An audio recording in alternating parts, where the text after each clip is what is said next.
Working? Yes? Okay, good. Great, so let's start. Take your time to get your camera set up. If you are set up, let's actually start in Tai Chi Harmony. So allow your feet to touch, and then bring your hands together in the center. And then expand your whole body as one piece. Your arms are included.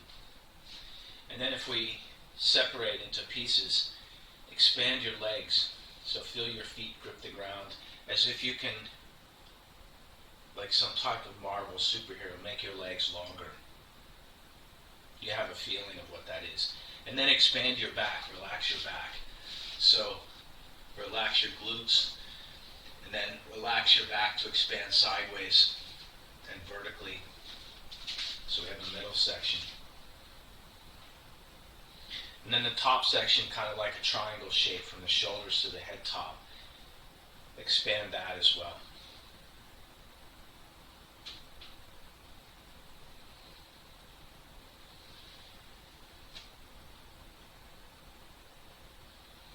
And then go through, relax the brow, open the vision, open the nostrils sideways, connect the tongue to the roof, and keep the chin tucked.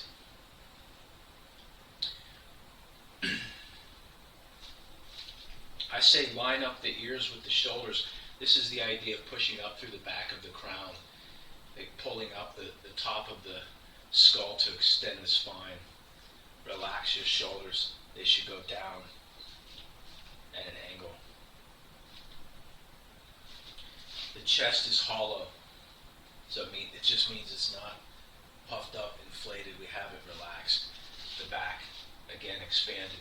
Using the center, whether you think of your abs, the abdominal muscles, as supporting, or sending energy up through the center line in front of the spine. Either way, allow the tailbone to relax. So words are limited when we're describing motion, sometimes talking about relaxing the tailbone. I told you one of my favorite ways to describe it is Master Sue said it in 2 words. She said, tailbone hiding. What is that? The tailbone is in the correct place. Fold the inside of the hips. There's a bend in the knees. And then feel power in the lower legs. So if you've ever worn a ski boot, feel from about halfway down the calf, down through your foot is stable and secure on its own. That shape, it's almost like an L shape, or if we take an L and we italicize it by this angle with which the leg comes forward, is a stable structure. So activate the tops of the feet, activate the tendons on the top, and try to relax your calves.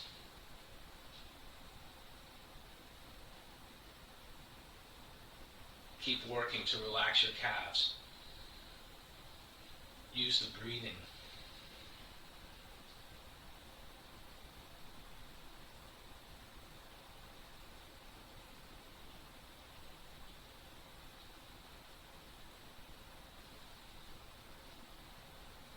And then from here, just changing one side to Jinji Duli. The other hand stays in the front. And then changing back. And then the same thing, feel as if the standing foot on the other side, you have the stability of the boot.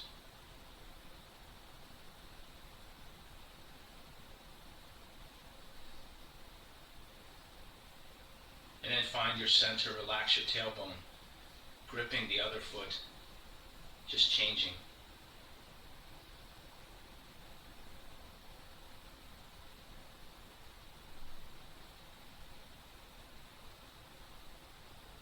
Find the center, balance.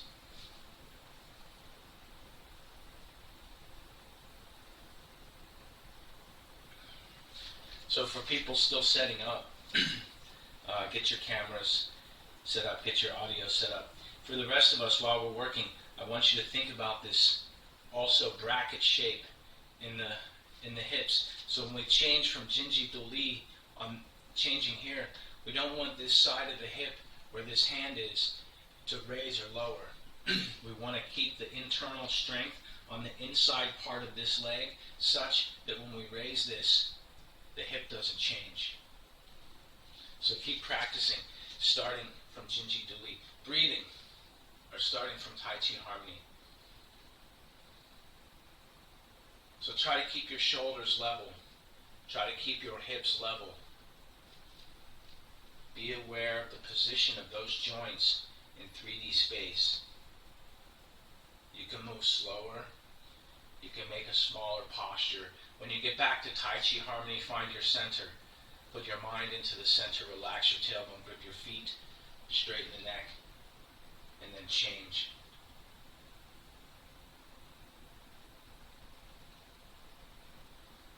Center.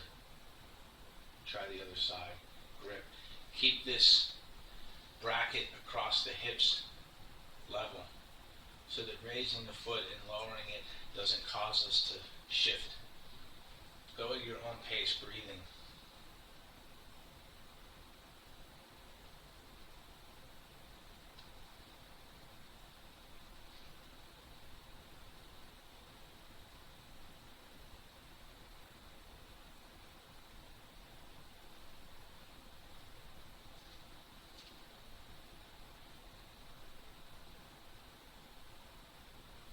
Go to the center.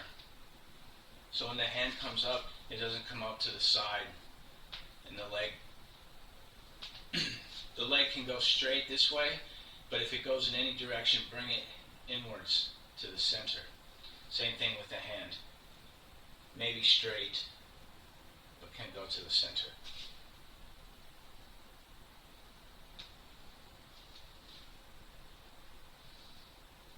See if you can change without disrupting the rest of the structure.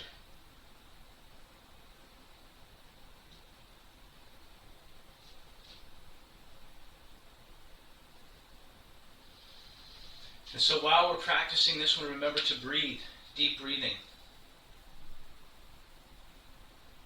We can make it a Qigong.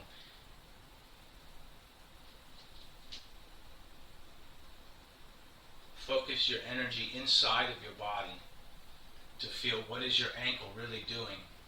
Are your hips actually changing a position? Can your shoulders stay relaxed? The head top up there all the way. Are we aiming for the center? Breathing deep.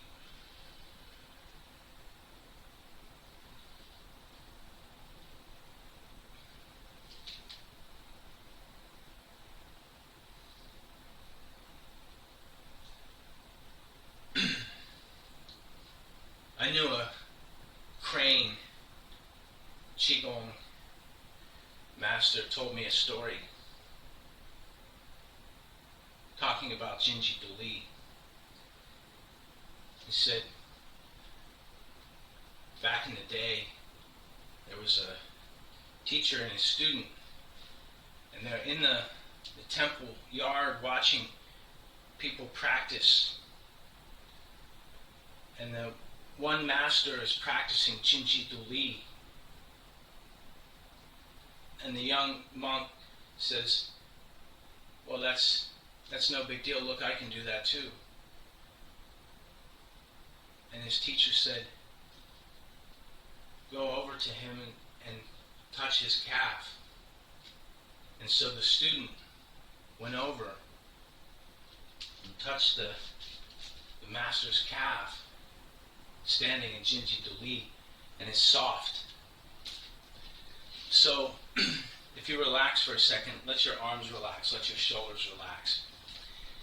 And then we return back to Tai Chi Harmony. If your feet are touching, there's an energetic circuit for your legs. If you bring your hands together in the center and your hands are touching, there's an energetic circuit in your arms. If you connect the tongue to the roof of the mouth, there's an energetic circuit connected in the body this way. So we want to use that energy. Now, when you change, try to keep your standing calf relaxed. Can you feel it? while you're standing, can you relax? You may have to change the status of your foot. You may have to relax your toes. Can you keep them in the shape? You see, even changing them a little bit changes the tension in your calf. So in Tai Chi, we want to use the minimal.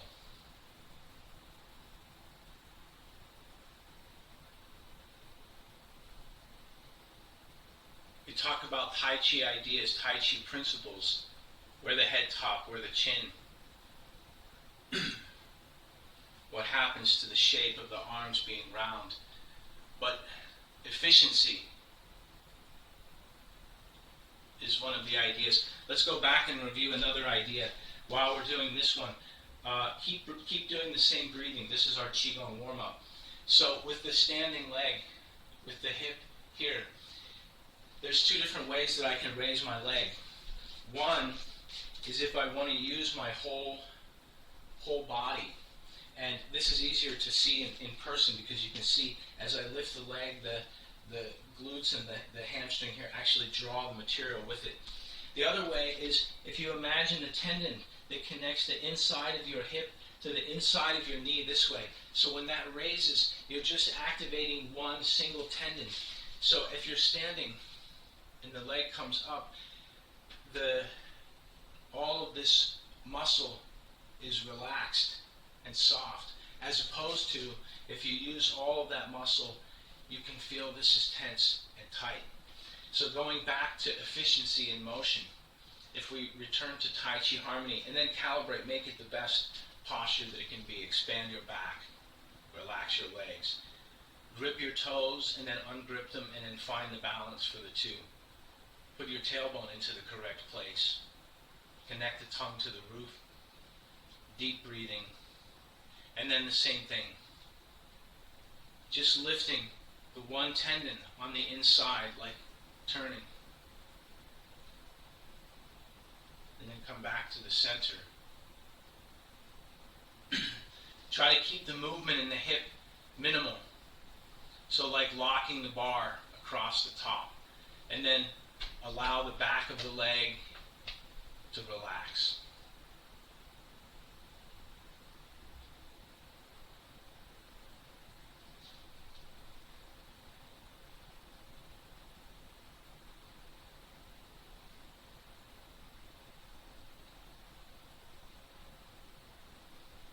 Go at your own pace. Remember to breathe. Is your calf relaxed?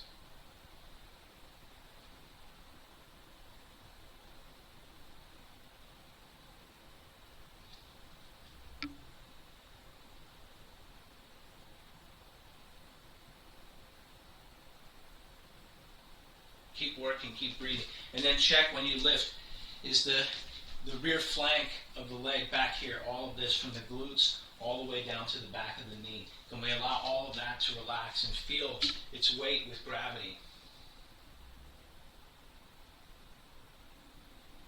Where the mind goes, the energy follows.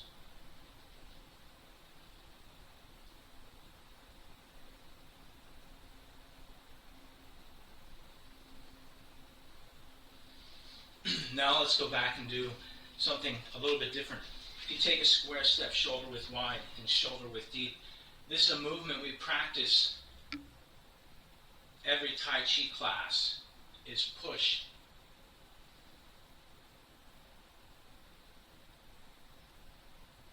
And so the same thing, imagine that your hips are on a track and they're sliding forward and backwards, just like the kind of old style car seat, not the electronic one that has a bar and you pull it and it slides. It slides very easily. So keeping the same level, you have to sit back in the rear and fold the inside of the hip in the front to keep the hips level. Forget about your shoulders. Breathing deep. Try the same idea. How little energy, how little effort can you use to make each push?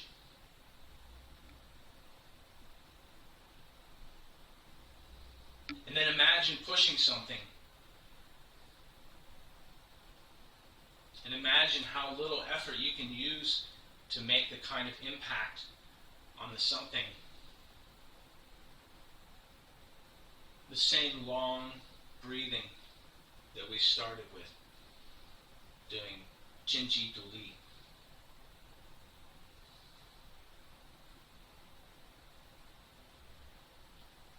Are your calves relaxed?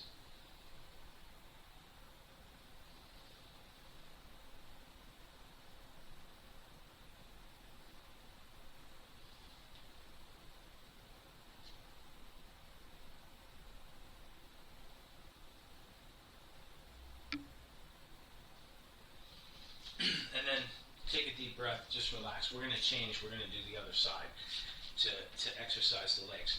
So the same thing, shoulder width wide, shoulder width deep. And let's just practice the first part, which is just shifting the tailbone between the back and the front. And when you shift forward, you should always see your toes. Optimally, if you can fold the inside of the hips correctly and sink pretty deep, you should see the front half to front third of your foot. And so this leg, again, bent, keep the hips level. And this time, we're going to do something different, coming from underneath and over the top. And then I want you to return to efficiency and movement. Breathing deep, take all the tension out of your back.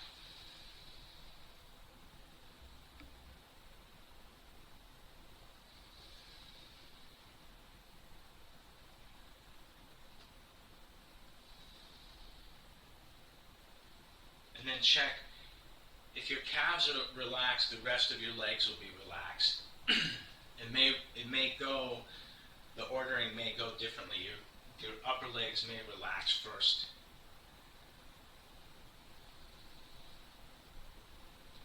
Relax your shoulders.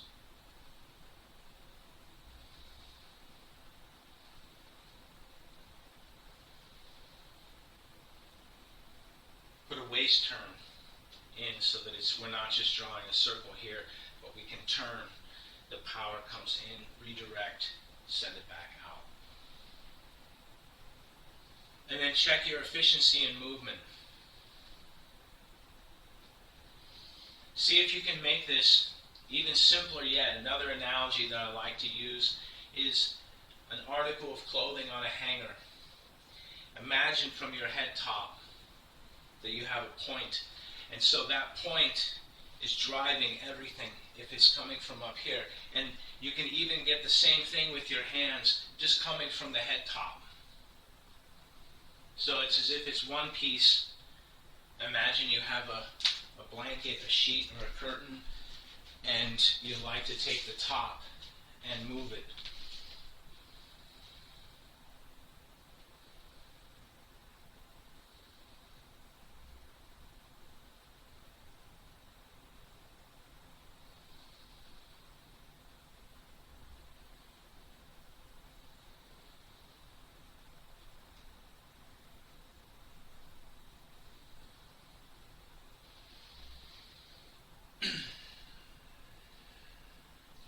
This is a dichotomy.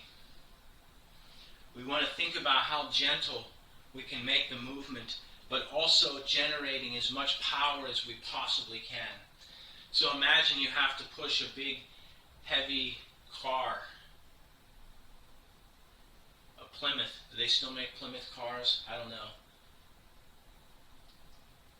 And imagine you want to use the same amount of effort, but you're expanding power against the surface. The expanding force is enough to create a movement. So we don't have to use our arms to push like this, but instead, like a wave, our entire structure can press against the surface.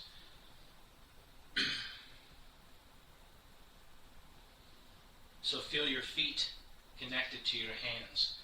The more relaxed your back is, it says power in the classics, it says power starts in the feet, is multiplied by the waist, and shouldn't be inhibited by the back, is transferred from the back to the hands. So this indicates a wave power. Just relax, take a deep breath. We're going to return back again to Tai Chi Harmony. So Bring your feet together. Bring your hands together. And then from here, we're going to stretch a little bit. So turning around the center. Again, same thing. Mind the position of your hips. Don't turn your knees. Turn your spine around the center. Keep your chin tucked, pushing up through the head top. Turn as far as you can. And then turn your eyes to look further and set your mind to go even further yet. And then return to the center. Practicing at your own pace. You can time it with the breathing.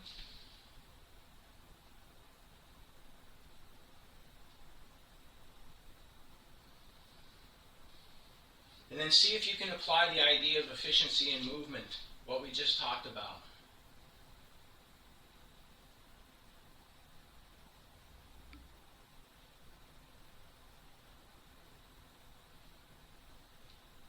Because if you're only turning the center, that means you can allow your shoulders to relax, your back, neck. And the more they relax, the easier it is to turn.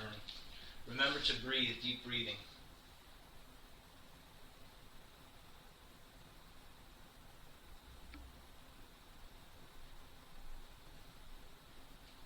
And then come back to the center. Take a deep breath. Okay, so next we're going to do something a little bit different. This is also sort of spine, good for the spine thing. It's a little bit unique. So take one hand and you're going to grab your cheekbones, your thumb on one cheekbone and your other fingers on the other cheekbone. And then with your other hand, we're going to take your brow, so like your temple, putting one thumb in the temple and one on the other. And then I want you to sort of very gently, like you're moving those two pieces back and forth. So changing, just very gently. And then we're going to do something. So allow your feet to touch, push your tailbone back and away, and then expand your spine. So tuck your center as much as you can, relax your back, and try to get your head top pointing towards the ground as much as you can with gravity. Keep working, keep doing the thing. Remember to breathe when you're upside down, and I want you to focus on your spine. A lot of times we talk about feeling your back. This particular instance, I want you to feel as if your skull is a weight on the end of your spine and it's pulling to stretch your spine in the direction of gravity.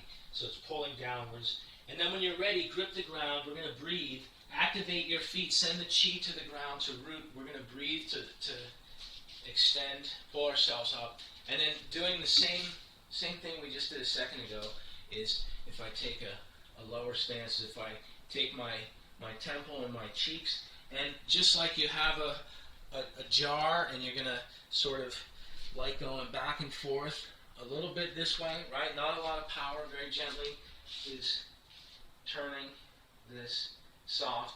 And then we're going to do the same thing again. So relax your face, push your tailbone back and away, extend your spine, allow it to stretch, relax your arms, pushing your tailbone towards the sky. Remember to breathe while you're upside down, and let gravity do the work. Keep going on your own.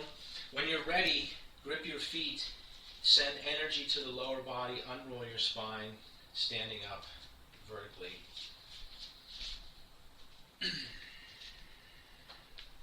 And take a deep breath. We're going to go back to Tai Chi Harmony. So allow your feet to touch, bring your hands together in the center. And then check once again. Get into the idea of sending your mind into your body. So starting from the top, we should feel that the energy is going all the way to the top, and that we can relax the brow, we can open the vision, open the nostrils, connect the tongue to the roof, pull the ears back, and pull the chin back. With aging, one of the first things that happens is the head and neck. And so if you have Tai Chi students, there's a certain point where after a certain time it's difficult to repair this sort of thing. You can have them use the wall. So Beware of the head and neck. Relax your shoulders. The chest is hollow. There's a space in the armpit so the energy can travel to the arm. When we're doing Tai Chi Harmony, the hands are lightly connected. There's a space in the center, the base of the palms. We're using the center to support. The tailbone is hiding. Knees have a bend. Ankles are expanded. And the whole foot is active. Activate the whole foot. And then see if once you activate the foot, for people that are joining, I don't know who heard, there's like if you've ever been skiing and you wear a ski boot, right? The ski boot has sort of if you're clipped in, right? If the boot is actually sealed, there's a certain kind of walk that you have to do. While you're standing, the feet, this angle between the calf and the foot form that sort of naturally. So imagine that physically, mechanically, that ankle is in the correct shape. And then take a deep breath. Next, we're going to do some turning. This is for opening the spine. So grip the feet and then turning around the center. So, by the way, this is your exercise. You can do this as much or as little as you like. For people that have a sore or injury or recovering and you don't like to turn that much, you can actually allow your arms to relax even more and just practice turning around your center, right? Using your abdominal muscles to start and stop the rotation.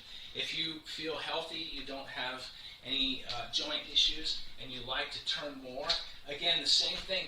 Relax the arms and fully allow them to extend.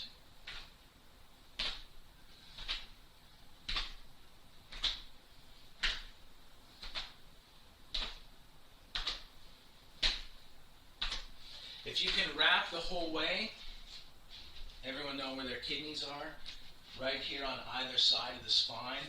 When you're turning, you can aim your hand, even though we're not making any power. And the same thing, go back to the idea of not making any power, but doing the same movement. Efficiency in motion, how little energy we can expend to turn the spine.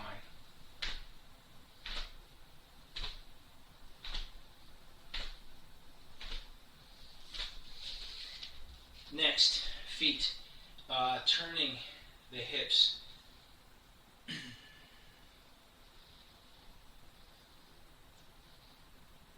Your hip connection to the torso is where all the largest muscles are. So before you work out, take the time to stretch your hips. Work the areas that feel like they need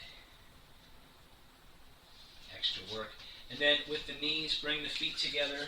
We're going to rub the hands together. And then find a good placement over the knees.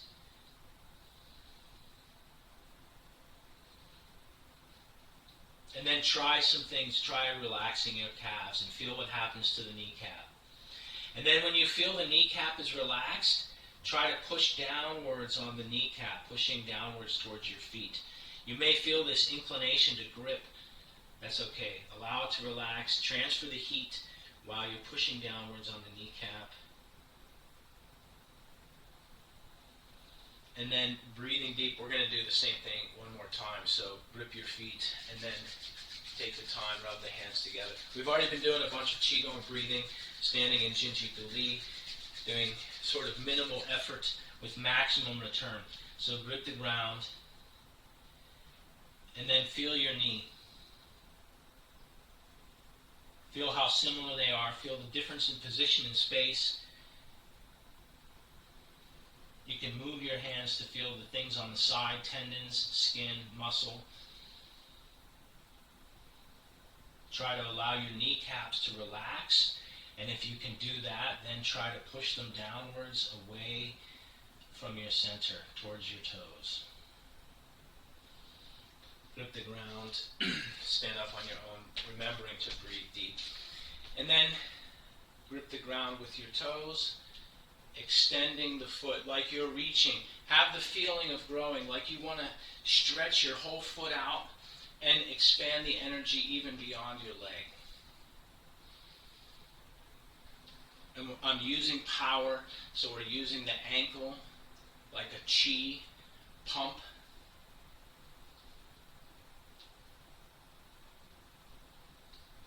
So try to pull the toes back to the nose as much as you can and push forward as much as you can. By the way, there's one that you can practice. One of the benefits when we do this kind of turning in the upper body is it creates centripetal force and it assists in circulation for the arms. So especially if you're sitting at a computer working for a long time and your arms very stagnant, sitting on the couch watching the TV,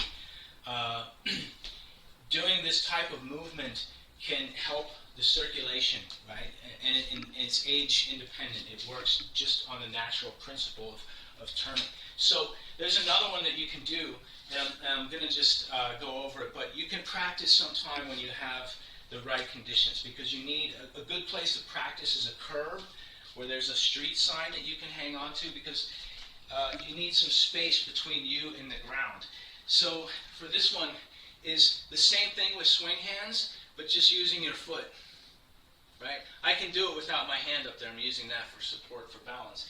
But I don't want to practice it right now in class. There's almost no, it's very natural type thing. You see kids will do it sort of naturally swinging. The only key point is remember to keep your toes upwards, because the same thing, you can send energy, the blood flow down to the feet very easily just using the gravity and the centripetal force.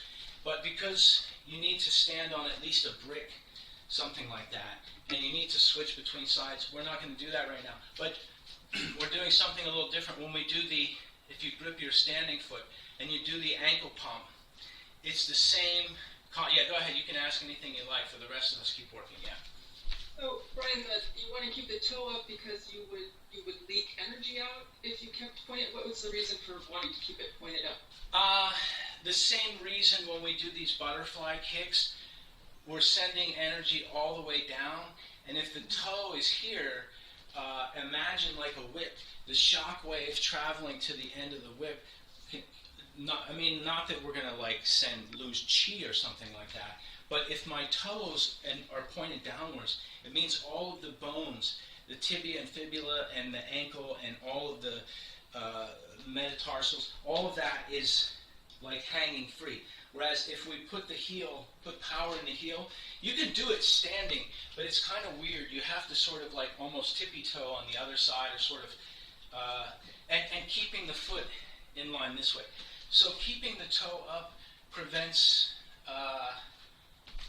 the gravitational pull downward on the tendons, like stuff wanting to. I don't know if that makes sense, right? So getting like you want to practice being able to use the power efficiently, and you kind of lose it if you let your foot flop.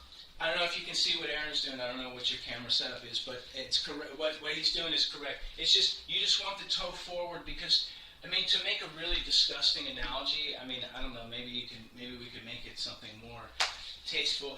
But imagine a sock, right? Imagine a big tube sock, and in that tube sock it's filled with stuff. We can put fruit or whatever, but really it's meat. And so imagine you put meat and potatoes in it. If you just take that tube sock and spin it, all of the stuff will get squashed out to the end, right? Whereas if you take it and you hold the tip of it up while you swing it, the stuff in the vertical part will get stretched its way, and the other one will get another type of thing. And so we don't want it's the same thing with the kick. This kick, if my heel isn't up, if I kick forward this way, it's like taking the sock and using it as a whip. All the meat and potatoes go to the end of the thing, and it's bad, right? That's very bad for me, right? Yeah, we don't want the inside of the sock to go into the wrong place. Okay, that's called an injury, right? That's a displacement of some sort. So always minding your toes. Like most of the time, the toe for this kind of thing is up. One example, Jinchi Dali, the toe is down, right? The power is coming up, but the toe is down. But for this thing, and even Aaron, just what you're doing here, I learned this from Master Yun and Wang Zhai. If you look at that's Nordic track, right? How many remember this kind of like weird exercise machine from the 70s or 80s, right? It's effective, but you don't need a machine to do it. You can do this Tai Chi exercise. In the meantime, that's sort of relying on gravity. That's relying on this natural movement. But you can achieve a similar effect by hitting the brakes, right? So by applying the foot, sending the foot going in this direction, something like that. Did we do both sides? Did we hit both left and right sides? No? Okay, try the other side. I'm pretty sure I did, but you guys might have been messing around. So, again, the same thing, like you're extending energy through. Like you want to push beyond, and then pull your toe all the way back up. So stretching the heel.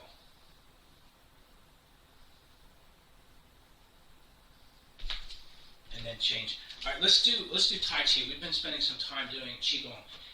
But while we're doing Tai Chi, I want you to revisit the same concept that we started with this morning, which is efficiency in movement. I want you to practice moving as few muscles, doing as little effort, and seeing if you can still create a recognizable form while doing that. What this will do is, this is actually one of the secrets to Qigong, one of the keys to Qigong, is why Tai Chi works, is we're maximizing respiration and we're minimizing perspiration, right? We're minimizing the amount of work that we want to do and the amount of energy that we can cultivate. How many here, just doing Jinjiku Li on either side, very soft, very gentle, even once we reduce it down to minimal movement, feel lots of energy? You feel like after doing this Qigong? No? Because for me, just even this, the first thing we did, I feel a lot of energy. So Qigong in Mandarin means energy work. Qi is energy, and Gong is means like an accomplishment over time. So basically effort. So Qi, energy work, breath work. And Tai Chi is considered to be the ultimate form of Qigong. So if we practice a lot of the breathing and not as much of the external stuff, we can cultivate a lot of energy. And internally, we know what the movements are. We know what the movements are doing. So we don't have to show that. You may see when there's an old person performing in the park, they're in the park, they're not performing for anybody, they want to do their form. You can even find on YouTube some old people doing the form, and they just basically doing as little effort to show ward off, and as little effort as they can to show grasp the sparrow's tail. But in their mind, they may be doing something far more extreme, right? We can be saving that energy. You know what ward off is. You can practice in your mind something very dynamic, but save the energy. Right, you're cultivating the energy. This is one of the a direct quote from TC. He said, "The breathing is the powerhouse, right? The Qigong is the powerhouse of the Tai Chi. So where we're getting the power, where the Qi is our body cultivating. It takes oxygen and it allows us to do so." Let's do Tai Chi. Before we continue, any questions, thoughts? Let's do the form. We'll do all three sections. By the way, for everybody, if you need to check out at any time, these are your classes, so come and go as you like. And if you have a question in the middle, you can sort of blurt something out. We can bookmark it or bookmark it yourself. We'll come back and talk about it. Efficiency in movement. Allow your feet to touch. Relax your tailbone.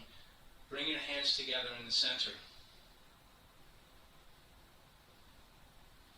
And opening shoulder width wide.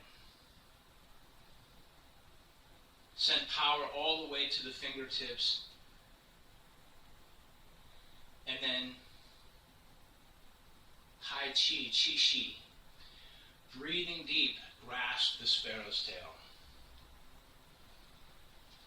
See how little power you can use to ward off. It has the same shape. Breathe deep. Sink into your feet. Activate your feet. Allow your legs to relax. Ward off. Breathing on your own. Roll back. Check to see that you have at least a half smile, minimum.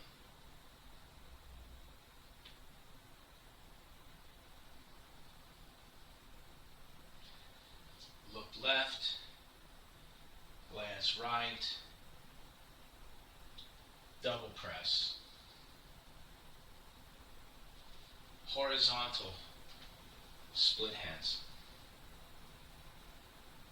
Hook. Dampian, single whip. Try to use less effort. Relax your legs, relax your arms. This is T, so San Shi, roll up, roll back down.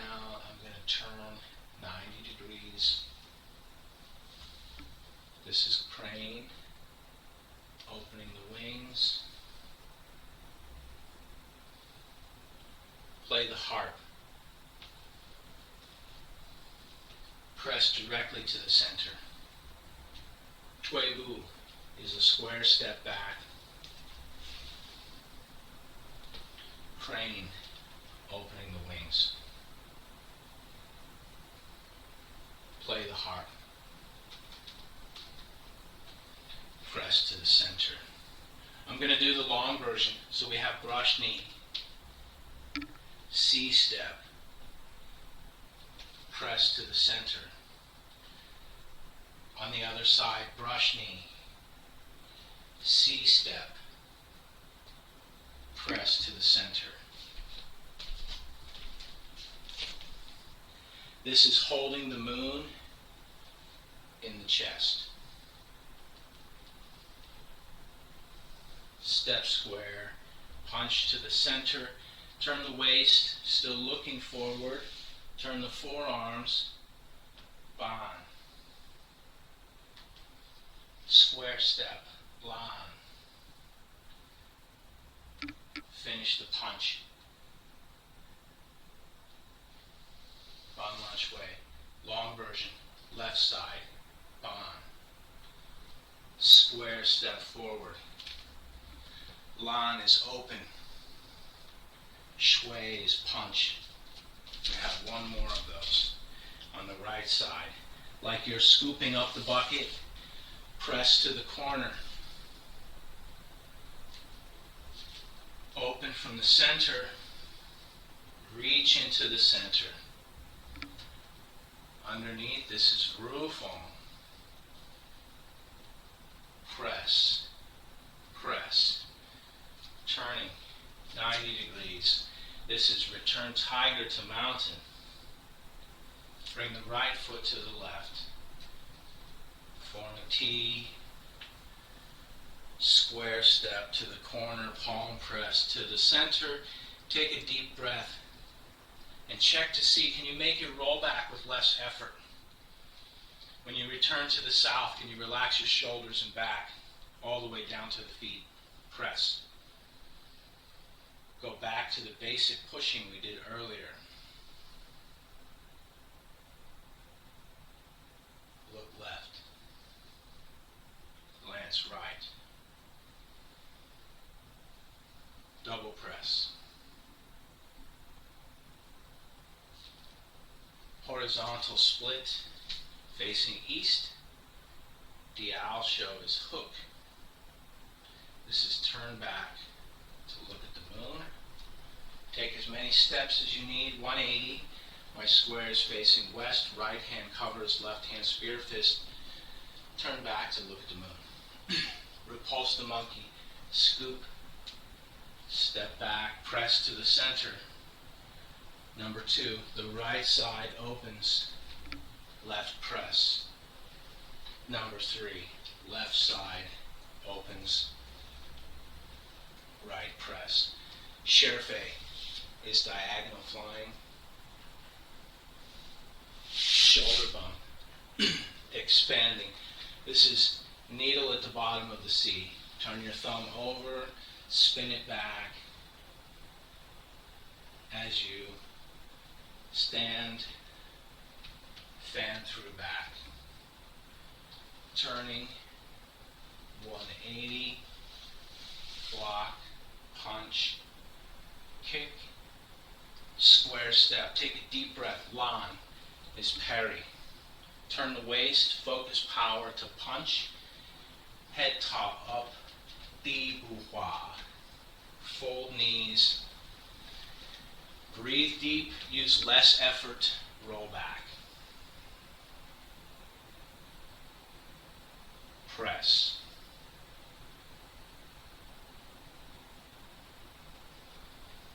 Push. Look left.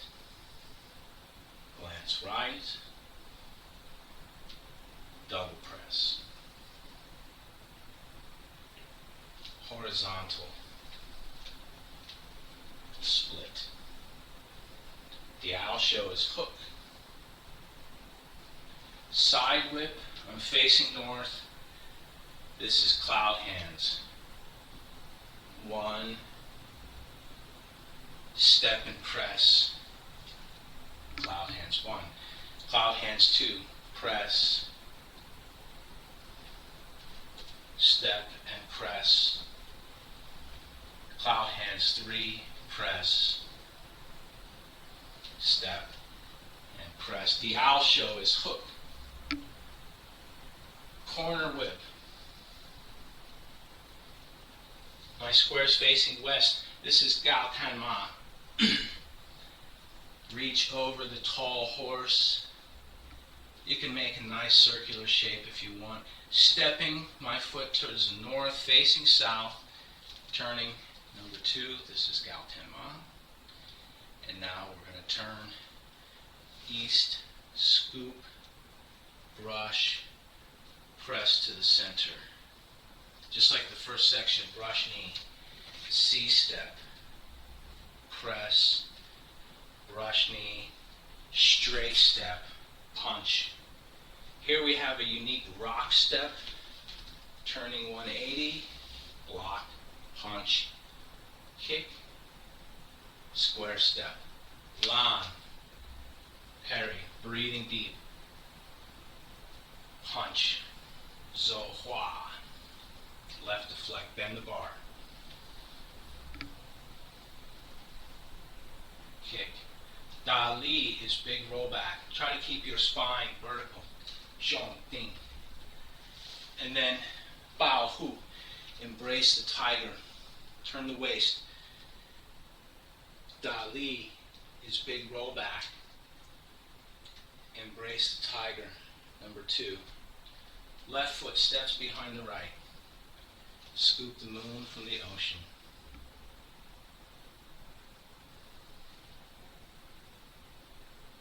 Brush. 2 wings in the ear. Stepping back. Pull left. Kick left. Turning. 1, 2, 3. Pull with the right side. Kick with the right side. Block punch. Kick, square step. Lan. Shui. Ruhong. Press. Press. Turning to the north, this is return tiger to mountain. Bring the right foot next to the left. Form a T. Natural arcs right to the center. Breathing deep again to roll back. Can you use less effort and breathe more? Push. Everyone has good timing. Look left. Glance right. Double press. Horizontal split. Diao show is hook. We're facing east. This is a side whip. And this is wild horse shaking its mane. So the right side comes up, expands. Left hip, left shoulder sink.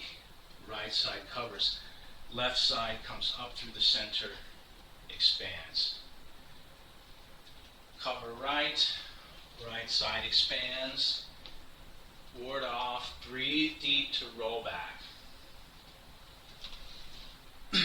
Horse parting its mane is not the same as roll back, as ward off. Press. Long breathing, push, less effort, relax.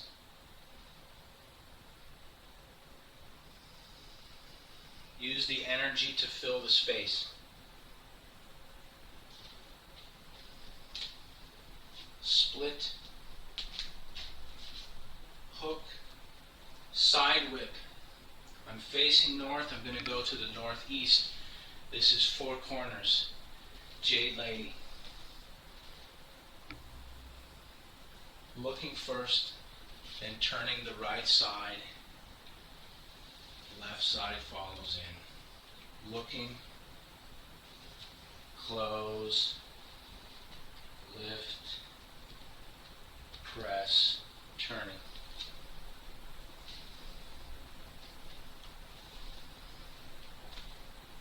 Left grasp the sparrow's tail. Press down. Square step. G. Breathe deep. Less effort. On. So gu. Yo pan. Shuang. On. Horizontal split. Hook. This is a corner whip, so I'm making my square longer because this is the first snake creeping down. You can make a fancy one if you like. When you come back, come to the center for D long, and then changing into Jinchi to Li. Then on the other side, grip the ground, level your hips, breathe deep and relax for repulse the monkey in the third section. Press.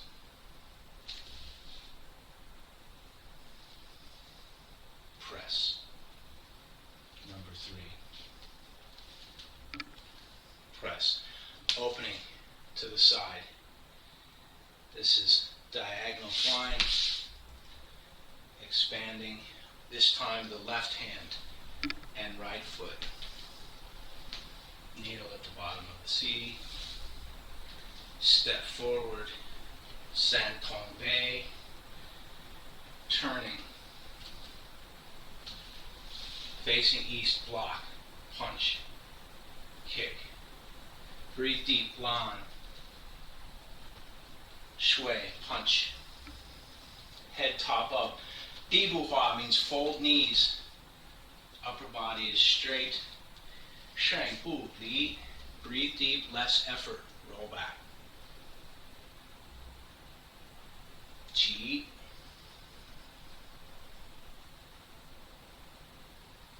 On. Look left.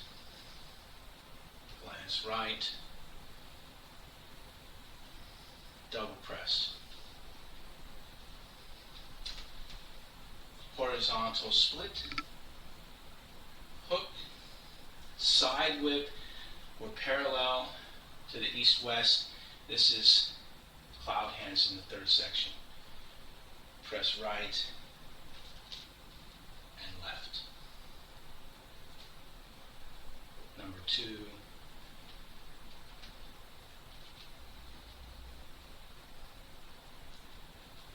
Right. Step and press. The owl shows hook. Use a waist turn every time. Corner whip, turning my square to the west. This one keeps moving, sinking back, the right side crosses over, you guys see clearly. Snake flashing its tongue, and then I'm going to turn, standing on my left foot, pull right, kick right, cross kick, brush low, punch low, half fold knees, change step Breathe deep, use less effort to roll back. Press. Push. Move left. Lance right. Double press. Horizontal. Split hands. Hook. Corner whip. I'm taking a longer step because this is the second snake creeping down. And when we return, step up to 7 stars. Turning 90 degrees. This is called Schwanzen Kwafu. Ride tiger. We're going to turn 180 for Bailian, which is lotus kick. Wong Gong Surhu is open the bow to shoot a tiger. Block, punch, kick. Square step, line. Focus power, shui. Rufong. Press, press. Return tiger to mountain. Block, punch right, punch left. Bring everything back to the center. Take a deep breath.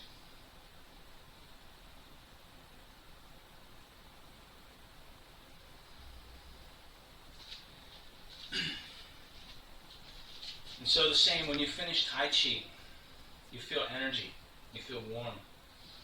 So whether you stand in Tai Chi Harmony, or if you'd like to, you can sort of stand like you're holding the ball. The version of the classics that I recommend, they actually have sort of this Bagua style stance with the hands out to the side like this. But put the energy where you need it.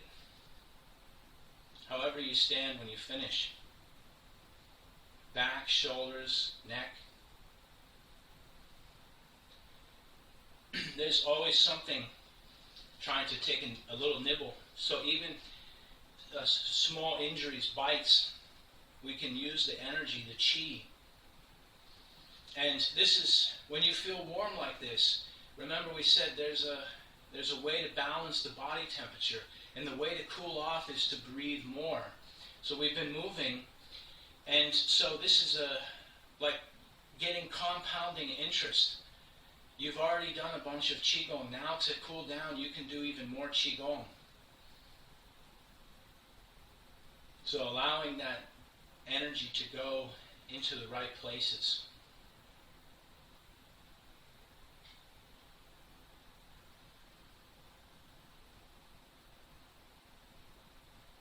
And then if you don't have any, if there's no minor issues or anything that's bothering you, then you can start to, instead of filling in the gaps where we have an injury or area that has atrophied tissue from not enough use or from being damaged or something like this, then there's nothing to fill in and we can start building.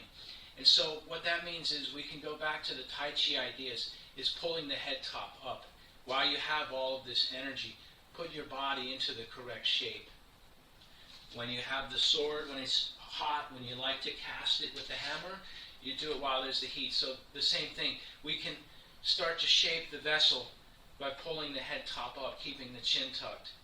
Check to see that we have a relaxed expression, half smile, which also means our brow is relaxed at the same time, because we can have a half smile but a very, very serious look on the brow, something like that. Chin is tucked, shoulders roll back and relax. Leave the space in your armpits. And then from here, have the feeling of growing, like expanding. So just one piece, if you're one blade of grass or a palm tree doesn't really have branches. It just grows in one, there's just one thing. So on the inside, have the feeling that it's going up. It's difficult to describe. We don't have words to describe it. Expansion, but in all directions. The same thing. When you relax your arms, even the forearms, when there's tension from holding something, right, the arms can expand this way, right, and just relaxed. They may not even change shape, but the feeling of relaxation can be there. Relaxation. It's like a made up word. Okay. How's everybody feel? Good. Yeah. Let's. Does anyone have questions, thoughts, comments, ideas? Nothing. There's nothing you'd like to talk about from the forum. Yeah. Can you hear me? Yes. Can we go over the Banlan Shui and all that in the first section? The part that we cut short before? Yeah. And we can talk about what the difference is for that as well. So let's do that. I had an offline question this week. Somebody asked about the Al show, which is hook. And that's a good one to review because that actually, when we start to ask about that at the level where we're at, we can see something, a pattern emerging from the Tai Chi. So if we have a square step and we do grasp the sparrow's tail and ward off from the first section, we have this sort of turning. And if we add a waist turn and shift the feet over each side, it looks almost like a silk reeling exercise. And they make silk reeling exercises that do this sort of thing. But this is sort of the basic movement for Tai Chi, right? Is being able to shift and turn the waist. In the classics, I have one version of classics that refer to the waist as the big wheel or the big cog, right? So if you're into bicycling, the waist can make this big turning action. And then they call the elbow joint the small wheel or the small cog. And so if you can imagine a type of mechanism where you have a post that turns on this big wheel, and then you have these other wheels turning this way, it's difficult to get anything to the center of it, right? Because you continuously have this thing turning. So the question was to elaborate more on the Al show. And one of the Tai Chi principles is if we go back to grasp the sparrow's tail and ward off, we know the feet are together in the Al show. And because it's yin-yang, my teacher would just put one foot up, right? The one foot that he wasn't using, he would do left foot if I recall correctly. But what that means is, so my hand is, remember, for the Tai Chi, we mostly want the hands in front of the body. So for my hand to get from over here to up here is actually my waist turn. If you see, my hand is staying in front of my body the whole time. My waist turn is doing the movement. So I'm just doing this to here. And then the rest of it's happening here. One of the ideas was if you watch some other styles of Tai Chi, you may see people do hook from out here like this. I don't know if there's video of TC doing it. It's not incorrect, right? For me, the reason I don't come from the outside and go in and go more from the inside out is because this one to me is more Bagua, is more of this type of swimming dragon type exercise, as opposed to Tai Chi, which is more grasp the sparrow's tail type exercise coming out from the inside. You can do it both ways. Remember, the only thing the classical musicians really agree upon are the notes. The spaces between them, the timing and all that stuff can sometimes change. And so the same thing, when you see a posture, someone standing doing single whip, here, did they get into it going one side and the other, or did they get into it coming out from this way and coming out this way? That's theoretical. One concept is use all the power that you can. So TC would say, sometimes when you see people doing Tai Chi, they're doing this weird kind of grip where they use 3 fingers, and that's okay for some applications. For sometimes with the sword or the Biangan even, you want to leave these 2 fingers free, not gripping their sensors and controllers, right? They're just touching. But he said for Tai Chi, for hook, we're using all 5 fingers, right? So the same with any application. If you're holding something, use all of your ability, the power to do this. And so for hook, what's the application for it? Very simply, someone or something is coming to your nose, you can turn, and this hooking is this almost identical to if there's something coming towards your center, you can turn this to the side and grasp the sparrow's tail. Here, this hook has an added it's sort of the next thing up. So we can think of hook as just grasp the sparrow's tail for this quadrant, right? For this upper portion of this particular body. Grasp the sparrow's tail down here, and then the question to get back on track for the first section is, what about down here? And so the same thing, this is brush knee press. If I'm facing forward and I do crane, if I turn, let me see if I can do it the other way, and I play the harp, brush knee press. And then when I turn, this brush knee is brushing down past the knee. Are we brushing our knee or are we brushing their knee?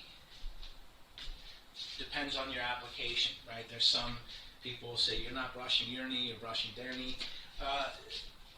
For me, the way I like to think of this is like wrestling.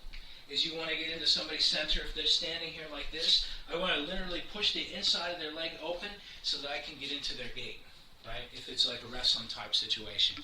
So we need to have some type of at least sensory power down here.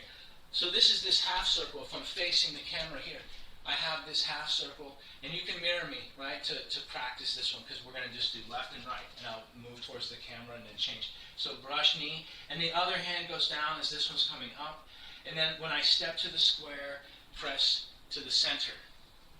I'm going to open this front foot, turn it. My hands are going to reverse as I bring my feet together, and then brushing, stepping at the same time, pressing to the center. I'm opening this foot. When I go to step, my hands change, bring the feet together, and then C-step. So I'm making this big step around and then pressing to the center. Let's just continue. You can adjust. Open, brush, C-step, press, shift. Let me go to the side.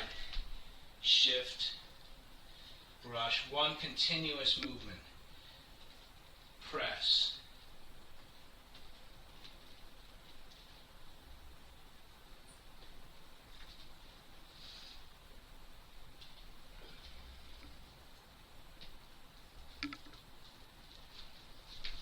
More clear. Brush, knee, press. Imagine this, somebody's dog jumps up, right? And when it jumps up, it's just this. You're just lifting your leg to brush down that way. But because Tai Chi, the arms are balanced, as this one's going down, this one comes up. That way when we step, we can press into the gate, right? Yeah, that looks good. By the way, this press, we can think of this making a circle. So my hand, like my fingertips, are leading. And so it comes up near maybe the ear level, and then swoops back down a little bit before it presses out. So there's a shape to it, like a wave. And Chen Man Ching, by the way, referred to the finger positioning, the finger before we get to the press, before we get to the power, right, before that impact. He referred to the hand, the relaxation. We said use less effort. He called it the delicate lady's hand, delicate lady's fingers, right? And it's actually on the cover of one of his books. You can see a picture of his hand in doing this particular posture. So this is relaxed, right? It's not completely offline, but it has this super softness that can change then into the hard factor, right? So this is Tai Chi, the yin and yang is the black and the white, and being able to change from relaxation to having some kind of purpose, and how quickly and how dramatically we can expand for Tai Chi. So let's do brush, knee, C-step, press. So the idea is if I have an opponent in front of me, it doesn't matter how they stand. The C-step is stepping around their leg, right? If I have a table or post or something here, is you can just imagine however they're standing, you're going to step behind their front leg, right? And so this is where it's important to have balance on this standing leg, to be able to stand so that I don't lose. I want to be able to step out and then transfer my weight safely, right? So this C-step and then the press this way. And then there's this little bit of rocking backwards because I'm pressed forward. Now if I relax my hips, sink my tailbone, lift my foot, and turn, I can continue on the other side, press. Now watch, rock back, open, turn, press. More clear, brush knee press. This is very common, by the way. This one appears in I think every Yang style that I've seen. I don't know if Chen style has brush knee press, but it's a common one. Yeah, go ahead, Charlotte. Well, Brian, I think I'm doing one part of it wrong because you're going to do a complete weight transfer to the front foot and then pull back. Yes, when I'm doing the form this way, I consider it just a light rock back. So imagine you're shaped like a giant ball, like a giant marble. And what you want to do is roll that marble into the opponent's space to sort of offset them. And we could, if we brush knee press, this rocking step here is like sort of after we rock into the opponent, the reset to roll again, right? I don't know if we had talked about after we do grasp the sparrow's tail, instead of just going from here to ward off, actually closing and then expanding. If that makes sense, it's like collapsing a little bit to expand before you expand. So on this one, if we're linking brush knee C-step, we have this. So that's part of when we turn to open, is avoid. We may need to move out of the way, right? But if we, from here, this rock to here gets us to this point, is avoid and make contact in the same movement, right? We have three phases for each one. You don't have to do it, right? You can practice Tai Chi, brush knee press. For me, if you just bring the feet together and step square, it doesn't feel right. You have to open that foot to step through, right? There's a sort of feeling that you get to it, and we want to have the correct alignment first, and then we can add that curvature. Yeah. So what I realized from doing it is I've been in the habit of putting my heel out and then pivoting without actually even putting the foot down. Are there circumstances where you wouldn't want to do that, or is that pretty much never a good idea? Yes, but you would have to figure out what the movement is and probably practice with somebody realistically. And the reason I say that is because I think of brush knee step as a pry bar. So if somebody has their foot there, when I teach brush knee press in the park, is I make people put their heel right behind the other guy's heel. Do you remember doing this one when I say C-step and you get into where your heel is behind their heel? That way when you step forward, they can't stand. There's no way because you force their knee outwards. So it's and you don't even have to have any effort. You just literally... And so if you pivoted your foot before you did that, you would basically be opening your gate to the other person. And maybe have a structural weakness, right? So, and the other thing too is that when you go to step to here, we still have, remember we said we can retract that at any time. So this one may help with application to see how it's applied, but we're stepping into the other person's gate, either into their heel. Or another thing that I like to do is, because people like to get real close, there's no reason to get their heel, is if they're standing here, there's a panel. Everyone has this panel on the inside of their leg. I like to put this outside of my part of their leg right into that panel, and then when I shift to it, they're offset, right? It's like the horse has suddenly shifted a foot to the right, and they can't stay on. They have to fall down. So I like taking people off their route. I like to get into a lot of deep. I grew up wrestling, and I just feel like toppling your opponent is puts you in a very good position to either run or to do some permanent damage or something if the danger requires it. So brush knee is you want to get inside the gate and press. And this rock step back is part of the avoid. We always shrink a little bit before we expand, right? There's always this little bit of recoil before the next thing, right? Thank you. Yeah. Aaron, go ahead. Well, I was just going to mention. I realized that when I'm doing it and doing the C-step and pressing, when I do the rock back, I always think of it kind of like as a measuring, right, for the next opponent, right? So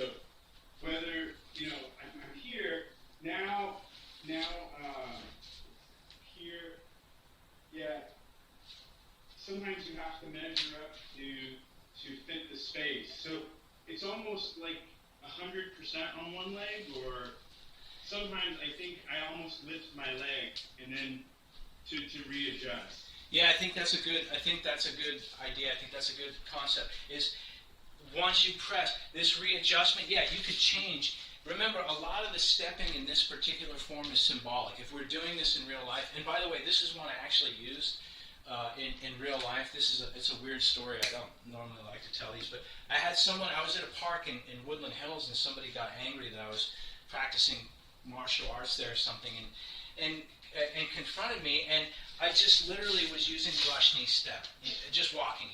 The footwork may change if something's more serious, but they're punching and kicking in a way where, going backwards, by the way, you can use it also going forwards. So one of the main ideas is what we had talked about. Grasp the sparrow's tails in the midsection here.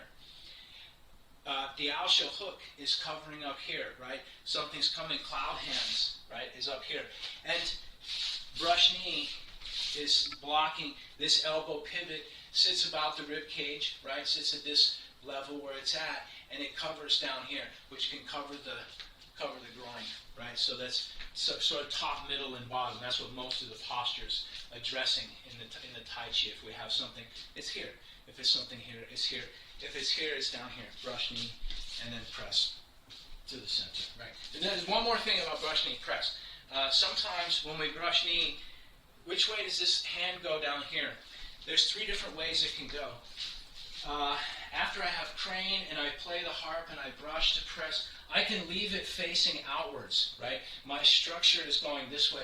So if I'm here, because I'm imagining I'm holding my opponent's thigh open, right? There's their gate, and I want to step in and push that out. So I'm pushing that way. But maybe they have a weapon, or maybe it's their arm is reaching, or maybe their other foot is forward. When I brush, I may leave my hand this way, which is the backhand out. So it's round like here. And another way to do it is after I brush and press, I may actually pull it back to be here, like it's like in Tao Shui and Xingyi, like holding the cannonball. It's ready to do the next thing from here. So after I brush and press, it may get to the ready, and I can just change to the next thing. But the key is this round, right? It has that soft looseness. So whether I'm pressing, if I'm pressing on something, it's very soft and springy. And if I'm opening this way with my backhand, it's also very round and structurally springy. And the same thing if I bring my hand here, it's soft and relaxed, ready to chamber for the next, whatever the next thing is, right? So these are all just very basic yin-yang Tai Chi principles. Let's cover Ban Lan Shui again. Yeah, go ahead, Charlotte. One last thing. So you make this step with your foot kobu, and then you pull back, and you're keeping the hand up here until you pivot. Yep. When I'm doing brush knee C-step, I'm thinking of this with the hands. But I'm breaking it into parts. And also the movement itself. So I brush knee, and I press. And here, you don't even have to rock back, but I am opening the foot to step. I feel like the rock back gets you set into your quad, allows you, when you rock back, you can sink into the inside of this hip and really have your balance when you get to the next side, right? That's one of the reasons for the rock back, is to set into this thing. And so, but continuously, if I press, turn, I can just roll forward. But remember, there's a Tai Chi principle. The dot is that little bit of roll back before we expand. Right? Does that make sense? By the way, Aaron, did you get your question answered about the thing? All right, let's do Ban Lan Shui. Thank you, Brian. I have to step out early. Sure. Do your thing. Enjoy. Have fun. Okay, bye. Yeah, have a great day. Ban Lan Shui. After we have brush knee press, Ban Lan Shui is this movement where if somebody grabs my wrist, I don't know if you remember doing this exercise, but if somebody grabs your wrist this way, Ban, this first movement, it's impossible for somebody structurally to hold on, right? I know that Mark has done it. I'm fairly certain that Aaron has done it, at least with TC. Tika, I think maybe in Westwood before we started the video. So if somebody grabs this turning, you see my elbow here. is round. I'm keeping it out in front of the enemy the whole time, right? Is I keep that here, and it expands this way, is corner. So, yeah, go ahead. My question was more like, because you alternate the sides, and I remember doing it, but when we cut it short, we only did 1 and 1 instead of 3 and 3. So how do you alternate? Let's look. So the last brush knee press has the right hand in front. And so from here, I'm opening this foot, scoop, press right, open, right punch. Now, the next one, my hands reverse. This hand is a close and this hand's a open. They reverse. The left hand's a fist, the right hand's open. Ban. Lan. Shui. So now it's a left punch. And now the right hand's open, left hand's closed. I'm going to reverse that. Scoop, press, open, punch. Ban. Lan. Shui. Ban, lan, shui, ban, lan. It just continues to switch. So in this one, because it's traveling, it makes it a longer form, right? And so for this, I think I even at Malibu for Mark and some other people, I think I trimmed that down. So yeah, cool. All right, questions, thoughts, comments. I think it's we have just a few minutes left, and then we can continue if you guys want to do some stick stuff or work on some other stuff. But let's actually, unless there's some other questions for this particular Tai Chi form, let's wrap this one up then. Yeah, cool. All right, let's do a little bit of Qigong to close.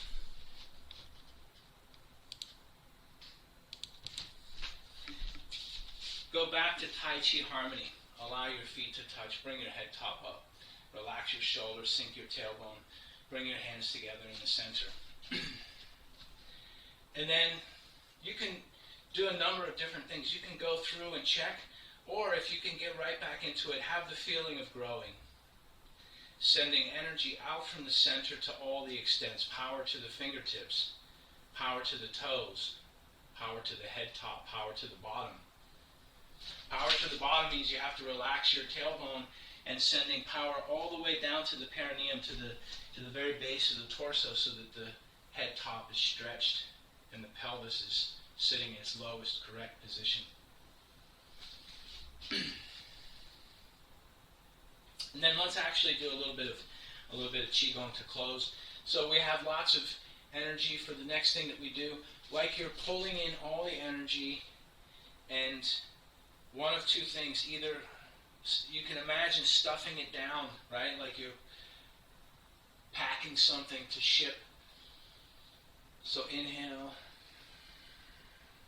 And so you can think of it as very soft, almost as if your hands moving through the air are pressing against the soft packing material to pack the chi, the energy on the inside.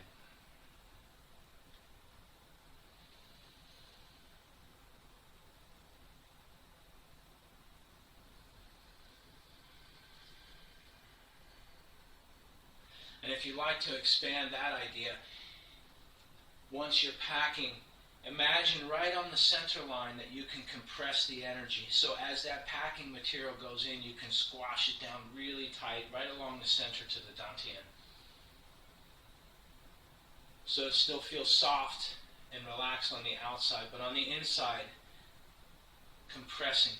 If you've ever ordered computer parts and they have the foam pre-sprayed in, the kind of foam that expands and becomes very rigid, the same. One description of Tai Chi says it's like a lead pipe wrapped in cotton. It looks very soft and feels very soft to the gentle touch. But on the inside, at the core of it, is very, very hard. So we want to make our Qigong the same, a Tai Chi Qigong. Your hands feel so soft, while your inside compress the Qi. You can flex your abs to do it. You can do it just with your mind. Long breathing.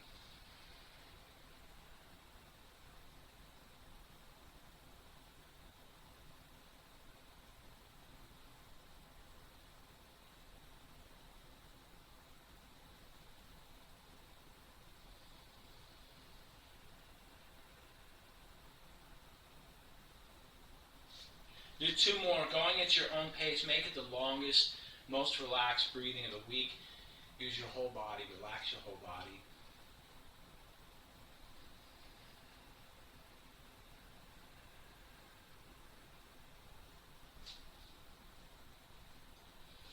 So make a gradient.